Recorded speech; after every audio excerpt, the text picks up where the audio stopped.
Hello बच्चों, नमस्कार, राधे राधे, वंदे मातरम, जय हिंद। कैसे हैं सभी? स्वागत है आपका अपने यूट्यूब चैनल देव हिंदी क्लास में। उम्मीद करता हूँ सभी स्वस्थ होंगे, सभी मस्त होंगे। और इसी कामना के साथ आइए चलते हैं आज की नई क्लास पर। और आज की इस क्लास में पढ़ेंगे हम सघोष वर्ण। पिछली क्लास में हमने पढ़े थे अघोष वर्ण, आज हम पढ़ेंगे सघोष वर्ण। ठीक है, क्या पढ़ेंगे? आज हम पढ़ेंगे सघोष वर्ण। ठीक है भाई। तो सबसे पहले हम जानते हैं ये सघोष वर्णों की परिभाषा। परिभाषा बहुत ज़रूरी है। ठीक है, तो क्या लिखेंगे?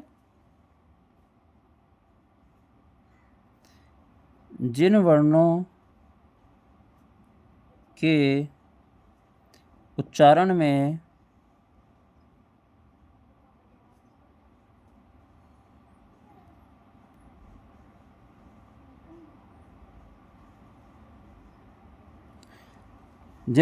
उच्चारण में स्वर तंत्र में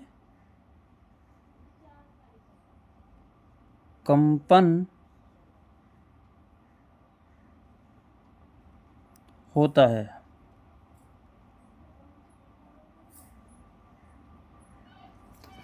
ठीक है, यानी कि ऐसे वर्ण जिन वर्णों के उच्चारण में कंपन। ठीक है भाई, तो परिभाषा समझ आई होगी। अब बात कर लेते हैं हम सघोष वर्णों की जो संख्या होती है उसकी। संख्या 31 होती है। अब कैसे 31 होती है, कौन कौन से इसमें वर्ण होते हैं वैसे और वो देखेंगे। ठीक है, तो कैसे पता लगाएंगे? हमने लिखा कि प्रत्येक, समझना ध्यान से, प्रत्येक वर्ग, यानी कि हमारे 5 वर्ग हैं, 5 वर्ग में 5-5 वर्ण होते हैं। तो प्रत्येक वर्ग का तीसरा,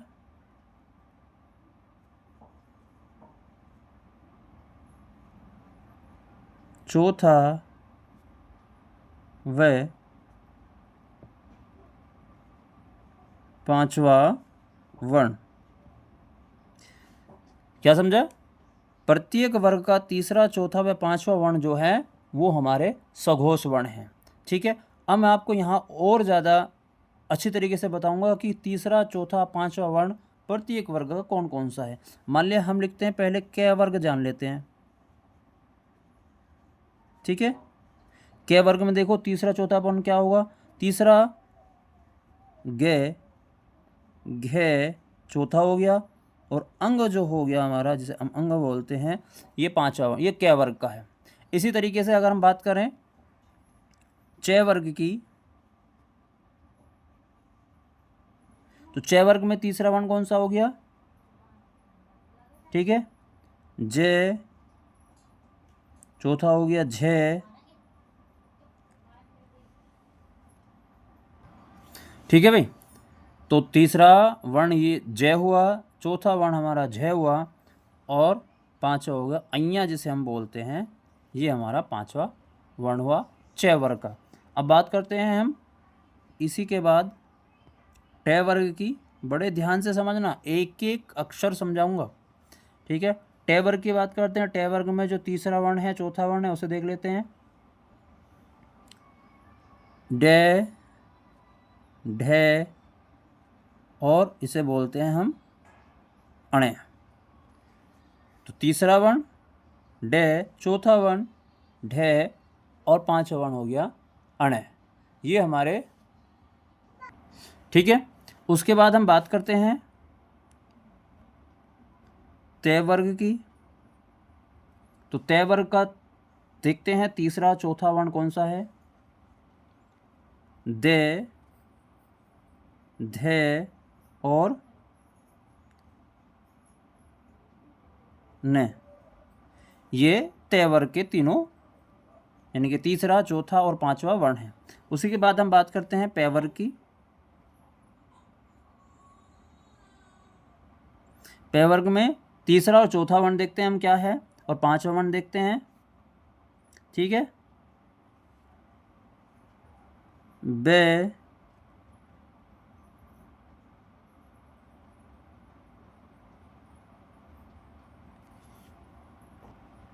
और भय और मैं। ठीक है, इस तरीके से ये प्रत्येक वर्ग यानी कि 5 वर्ग हैं, 5 वर्ग का प्रत्येक वर्ग का तीसरा चौथा पांचवा वर्ण, ये इस तरीके से इनको सबको कहा जाता है सघोष। इसके साथ साथ और कौन से वर्ण जो हैं सघोष होते हैं, आप यहाँ लिख सकते हैं सभी स्वर। क्या लिख सकते हैं? सभी स्वर। स्वर आपको पता ही होगा, ऐसे मैं लिख दे रहा हूँ यहाँ शॉर्ट में, जो हमारे स्वर हैं ऐसे औ तक, ये भी हमारे सघोष वर्ण होते हैं। और इसके साथ साथ हमारे अंतःस्थ व्यंजन, कौन से?